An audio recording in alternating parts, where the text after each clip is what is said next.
Baik, kita mulai. Bismillahirrahmanirrahim. Assalamualaikum warahmatullahi wabarakatuh. Innal hamdalillah nahmaduhu wa nasta'inuhu wa nastaghfiruh wa natubu ilaihi wa na'udzu billahi min shururi anfusina wa sayyiati a'malina. May yahdihillahu fala mudilla lahu wa may yudlil fala hadiya lahu. Asyhadu an la ilaha illallah wahdahu la syarika lahu wa asyhadu anna Muhammadan 'abduhu wa rasuluhu la nabiyya wa la rasula ba'da. Amma ba'd. Alhamdulillah, semua alhamdulillah bini'mati tatimus shalihat. Pada pagi hari ini kembali tentunya kita bisa melanjutkan dari pembelajaran kita membaca dan juga menelaah tafsir Muyassar, di mana kita akan lanjutkan pembahasan kita di surah Al-Fatihah, tepatnya kita lanjut pada ayat yang kelima. Karena pada pertemuan yang lalu kita sampai pada ayat keempat, dimulai dari ayat pertama tentunya. Nah, di sini pada ayat yang kelima Allah Subhanahu wa taala berfirman, ya iyyaka na'budu wa iyyaka nasta'in.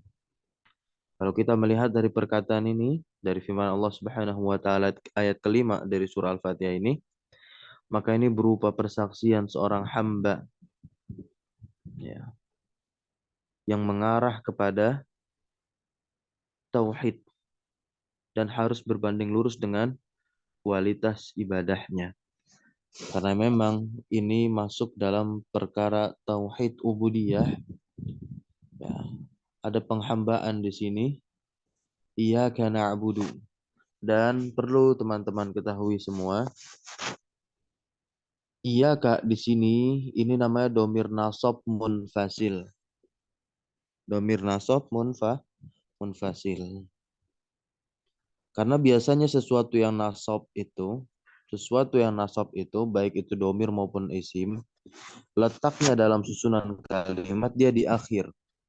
Maka di sini ada kaidah yang mengatakan sesuatu yang letaknya di akhir jikalau dikedepankan dia memberikan makna taksis, yaitu makna pengkhususan. Maka ketika dimajukan iyyaka yang di sini notabene-nya adalah dia domir nasab munfasil, maka kita telah mengkhususkan bahwasanya hanya Allah lah yang kita sembah. Maka harus betul-betul ini menjadi komitmen dalam kita tatkala berkehidupan, ibadah yang kita lakukan semata-mata hanya diberikan untuk siapa? Zat yang satu, yaitu Allah Subhanahu wa taala. Nah, iyyaka na'budu. Berbeda nanti ketika na'buduka, ya.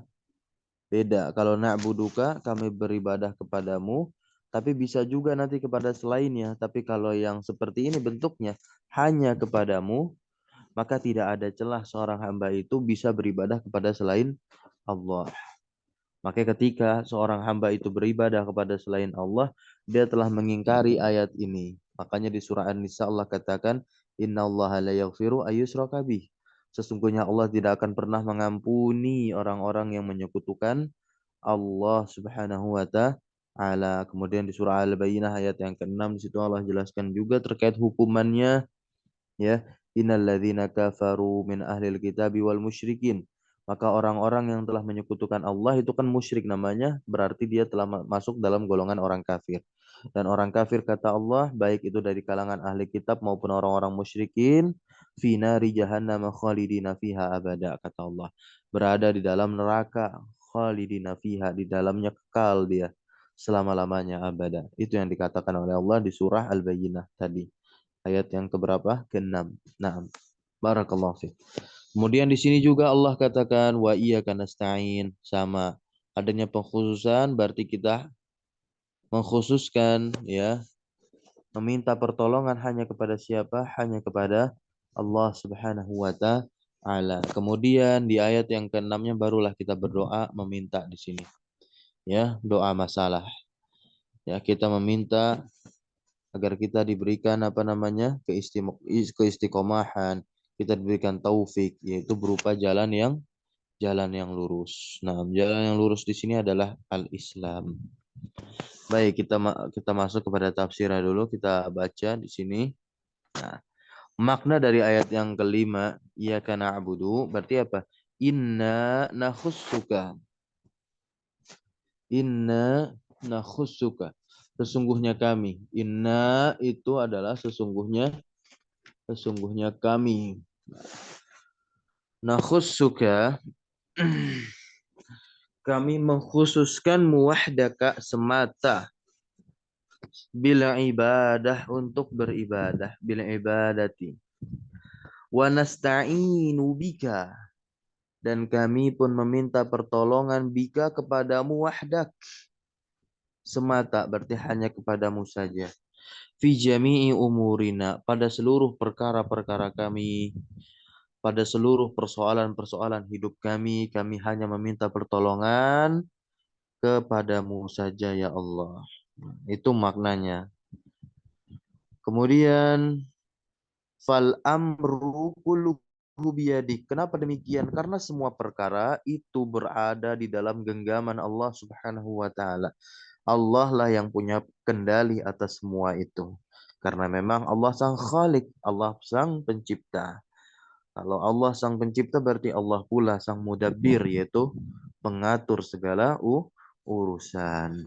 La yamliku minhu ahadun, katanya di sini ya. La yamliku, tidak ada ahadun, satu orang pun yang memiliki kuasa ya atas perkara-perkara di dunia ini. Nah, karena yang memiliki kuasa atas perkara-perkara di dunia ini ya hanya Allah Subhanahu wa taala semata, tidak ada yang lain.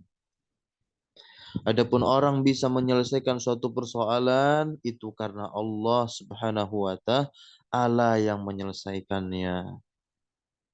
Ya, mithqala dzarratin. Meskipun seberat biji zarrah.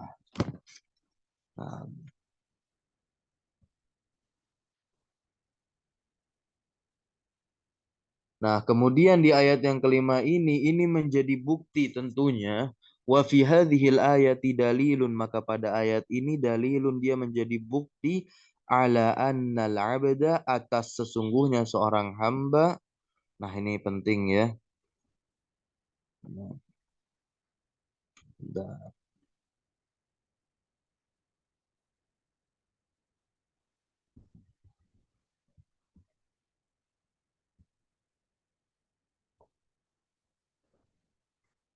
wa fi hadhil ayati dalilun ala anna al-'abda la yajuzu lahu ay yasrifa syai'an min anwa'il ibadah. Maka pada ayat ini terdapat dalil bukti atas sesungguhnya seorang hamba la yajuzu lahu.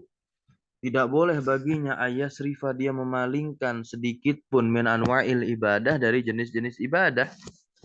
Ya, seperti apa? Berdoa. Berdoa ini kan ibadah, teman-teman semua.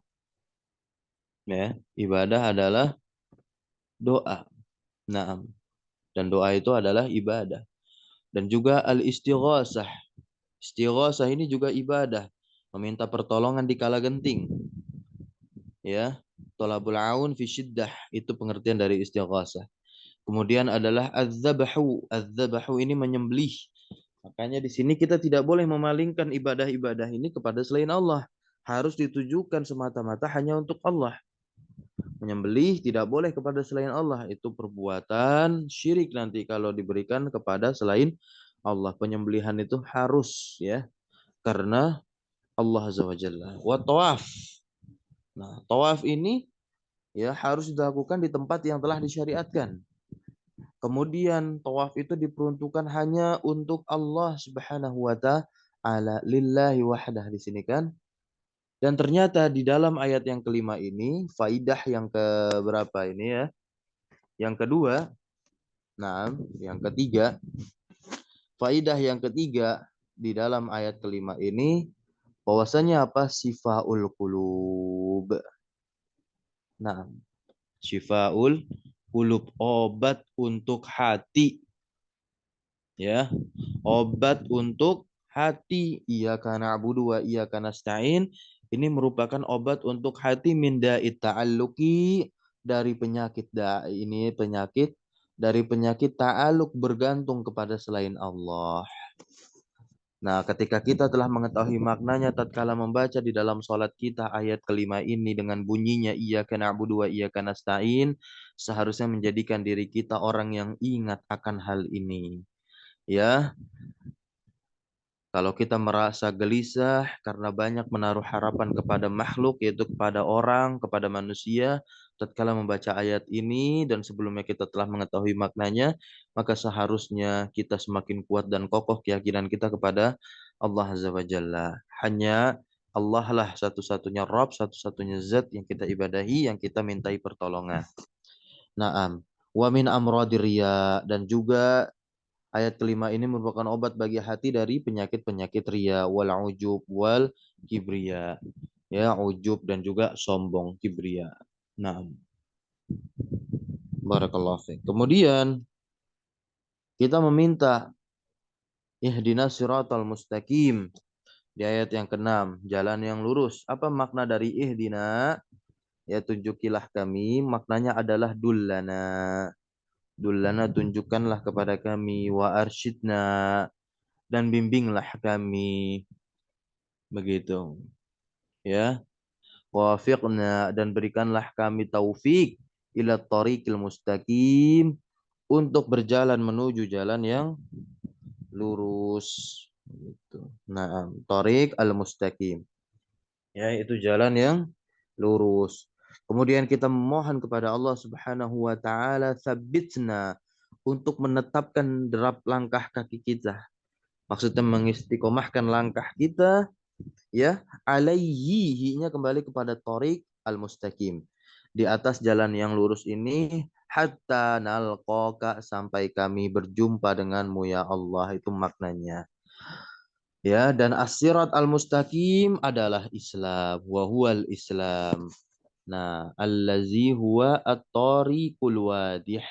Tariqul mustaqim bukan hanya sekedar lurus, tapi dia adalah at-tariqul wadih, yaitu jalan yang jelas, terang benderang, dan tentunya al-musil, yang bisa menghantarkan kita ila ridwanillah, ke pada keriduannya Allah Subhanahu wa taala.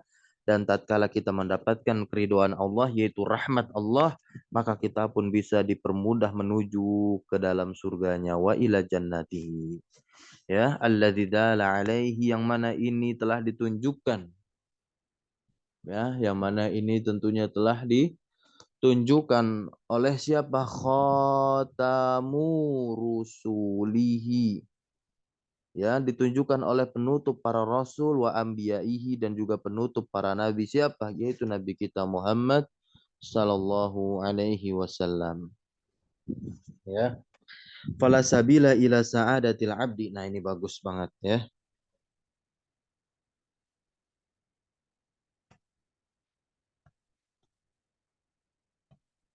Dikatakan di sini, fala sabila ila sa'adatil abdi illa bil istiqomati alaih. Tidak ada jalan satupun menuju kebahagiaan diri seorang hamba kecuali bil istiqomah, dengan istiqomah di atas jalan yang lurus ini. Nah, berikutnya ayat yang ketujuh, yaitu ayat yang terakhir, merupakan penjelasan dari ayat sebelumnya. Apa yang dimaksud dengan jalan yang lurus? Yaitu siratal lazina an'amta alaihim, jalan orang-orang yang engkau berikan nikmat alaihim kepada mereka. Ghairil maghdub, bukanlah jalan orang-orang yang engkau murkai. Nanti akan kita ketahui siapa yang dimaksud dengan maghdub. Waladdallin, ya. Ghairil maghdubi alaihim waladdallin, dan bukan pula jalan orang-orang yang tersesat. Nanti kita akan jumpai juga siapa yang dimaksud dengan dolin di ayat ketujuh surah Al-Fatihah ini. Naam, tariqul ladzina an'amta alaihim, jalan orang-orang yang kau berikan nikmat atas mereka, ya.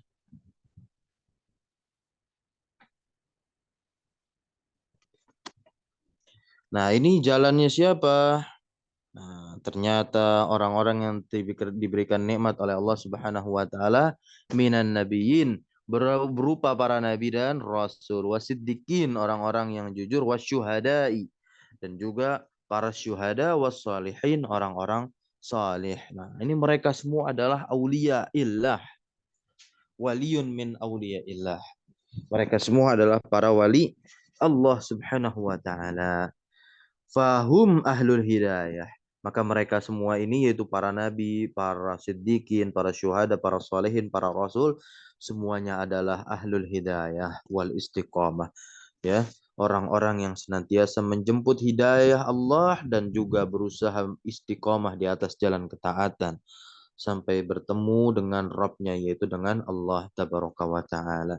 Maka di sini kita pun memohon kepada Allah wala taj'alna mimman salaka tariqal maghdubi alaihim dan janganlah ya taj'alna engkau menjadikan kami biman termasuk orang-orang yang salaka tariqal maghdub menempuh jalannya orang-orang yang dimurkai ya atas mereka.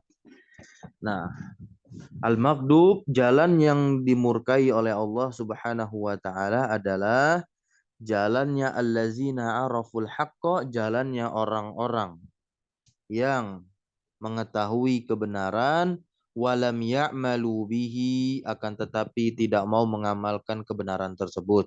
Sama halnya ketika orang itu berilmu tapi dia tidak mengamalkan ilmunya. Maka juga masuk ke dalam kriteria al-maghdub di sini. Dia dimurkai oleh Allah Subhanahu wa taala. Wa humul yahud dan inilah bangsa Yahudi. Ya, bangsa Yahudi adalah orang yang memiliki banyak ilmu pengetahuan baik tentang Islam maupun selainnya, akan tetapi dia enggan mengamalkan kebenaran tersebut. Ya, wa man kana ya ala syakilatihim. Nah, dan siapapun yang berada di atas syakilatihim, jalan mereka, mengikuti mereka, nah sama semuanya. Ya, kita pun juga berlindung dari orang-orang yang mirip dengan orang-orang Yahudi ini. Yaitu apa? Mengetahui kebenaran tapi tidak mau mengamalkan kebenaran tersebut. Ya. Kita berharap dan berdoa pula wala taj'alna dan janganlah engkau jadikan kami ya Allah minad dhalin termasuk orang-orang yang tersesat.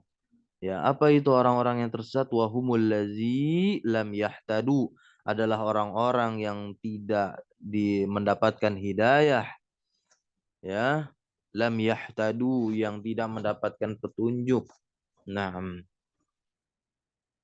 ya. An jahlin minhum karena kebodohan dari mereka.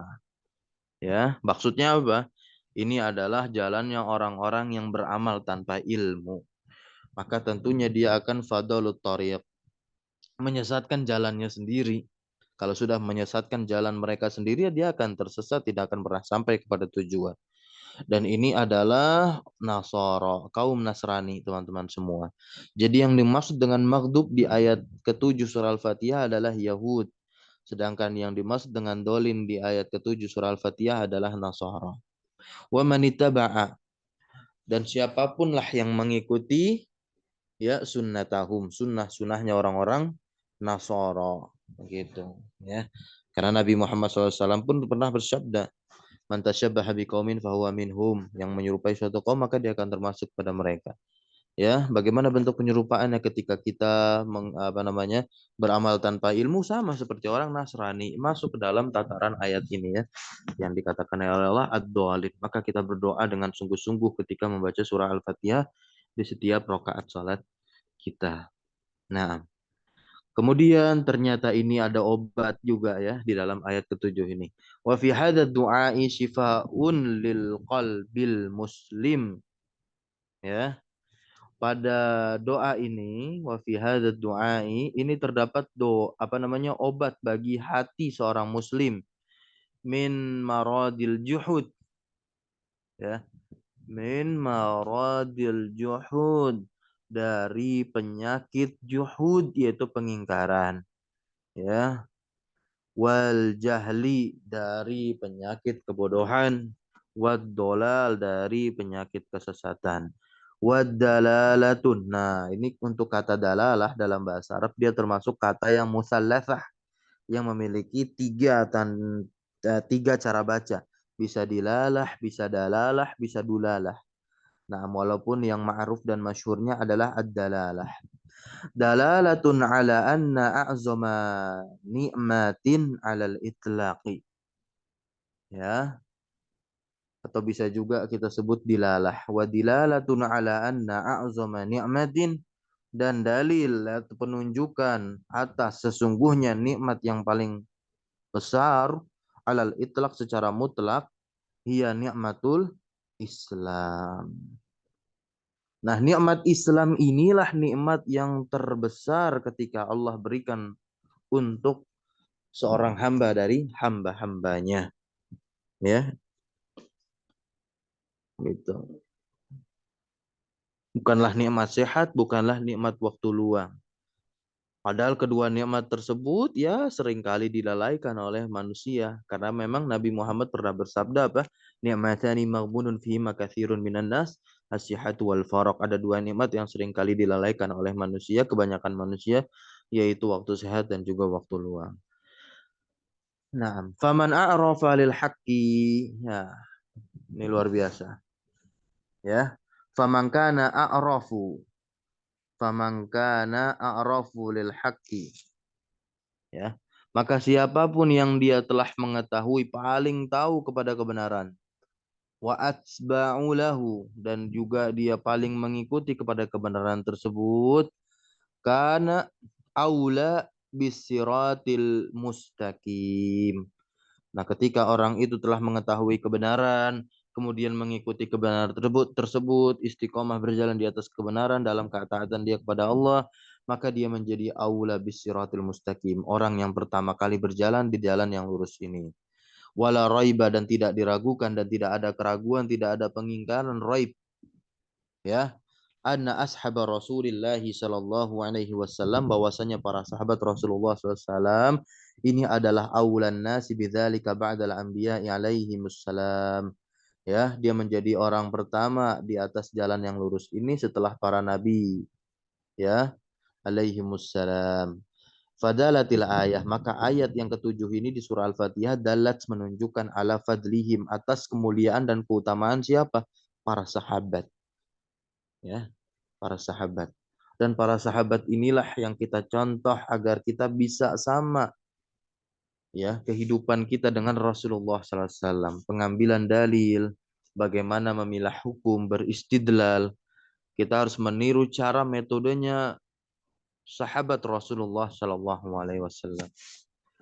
Ya, Nabi Muhammad pernah bersabda, khairun nasi qarni. Ada tiga generasi terbaik yang harus kita tiru dalam tata cara beribadah atau tata cara berhukum.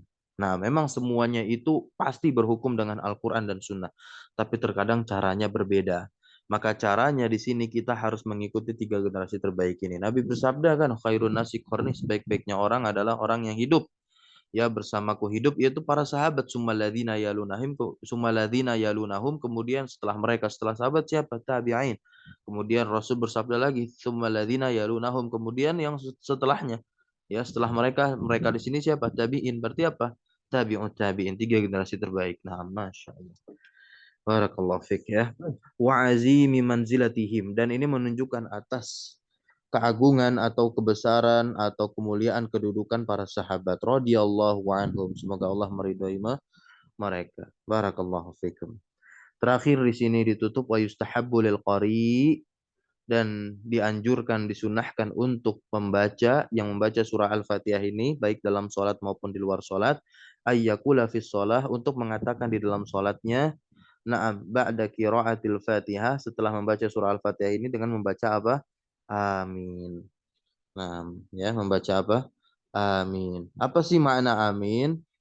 Ya, dalam kitab Mutammimah al-Ajurumiyah, amin ini termasuk isim fi'il amr. Amin itu termasuk isim fi'il amr yang maknanya apa? Allahumma istajib. Maknanya adalah ya Allah kabulkanlah. Dan perlu diketahui, ya, perlu diketahui amin ini bukanlah bagian dari ayat di surah Al-Fatihah ini. Maka di sini dikatakan walaisa ayah, ya, walaisa ayatan, walaisat ayatan. Naam. Ya, dan dia bukanlah ayat min suratil Fatihah, dari surat Al-Fatihah. Bittifaqil ulama, berdasarkan kesepakatannya para ulama. Walihada ajma'u ala adami kitabatiha, dan oleh sebab itu para ulama berijtima, ya, maksudnya bersepakat, berijma, bersepakat ala, atas adami kitabatiha, tidak menuliskan, ya, lafal amin ini fil masahif, di dalam mushaf. Segitu teman-teman semua. Barakallahu fikum. Kita cukupkan sampai di sini. Semoga kita sama-sama bisa mengambil manfaat dan faidahnya. Dan semoga setelah mengetahui ini, atau banyak nanti teman-teman ikut kajian-kajian tafsir bersama asatidah-asatidah lainnya, ya, harapan kita semua agar kita bisa menjadi orang yang terus menerus tadabur, ya, dengan ayat-ayat Al-Quran. Terlebih tatkala kita sedang sholat, harusnya bisa menambah kekhusyuan kita. Insyaallah taala pada hari Senin, tiap hari Senin, ya, tepatnya kita akan masuk kepada kitab Ba'du Fawaid Suratil Fatihah. Ya, kita akan ambil faidah-faidah surat Al-Fatihah, ya, dari tulisan atau penjelasan seorang ulama yang bernama Syekh Saleh Fauzan hafizahullah taala. Berarti kita akan terus membaca tafsir Muyassar ini di hari Jumat. Berarti di Jumat pekan depan kita akan masuk ke surah An-Naba. Barakallahu fikum. Nah, kita tutup dengan doa kafaratul majlis. Subhanakallahumma wa bihamdika asyhadu an la ilaha illa anta astaghfiruka wa atubu ilaik. Allahumma inna nas'aluka ilman nafi'a wa rizqan thayyiba wa amalan mutaqabbala. Allahumma alimna ma yanfa'una wanfa'na bima 'allamtana wa zidna ilma. Allahumma arina al-haqqa haqqah warzuqna tiba'ah wa arina al-batila batilah warzuqna jitinabah. Wassallallahu ala nabiyyina Muhammadin walhamdulillahi rabbil alamin. Syukran jazakumullah khairan ala hudrikum wa barakallahu fi ulumina. Wassalamualaikum warahmatullahi wabarakatuh.